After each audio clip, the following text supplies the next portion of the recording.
Today I'm talking about this two facial cleanser, iron and pigmentos, how you can use to clear pimples, acne, dark spots, and sunburns in your face. So please stay tuned to find out how you can able to use it to get a perfect result.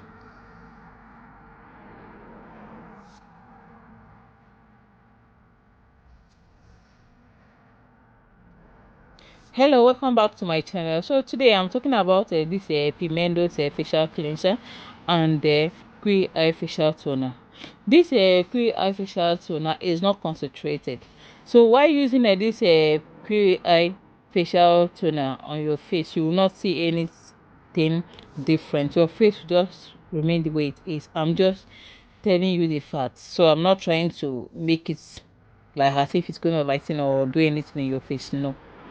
So this Pimendo's facial toner, it's a very good toner that is highly concentrated. It's not recommended for you to apply it directly on your face like that. So that is where this QI and the Pimendo's come on board. QI facial toner, what you need to do is that add half of a QI facial toner to half of a Pimendo's facial cleanser. Mix both of them together, half half. Don't pour everything at the same time, half half.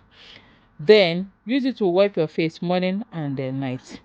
And the cream for you to go with it, you can use any cream of your choice that you like. But if you really want to get a very perfect result, there is a video I make about a summer facial cream. In this my video, I made the face cream with a pigmentos and also QI facial cream. So try both of them together. You will see a massive change in your face. If you have never used any cream, try this one. And this cream is not added any steroid on it. There is no tube. Use it on its own. You can still get that 2 to 3 shade lighter that you are looking for without you not adding any tube on it. So please, after you use it, come back to this channel and tell me how you get on with it. I'll be ready to answer any question that's common on it. And please do not forget to subscribe to my channel to hear more. Bye.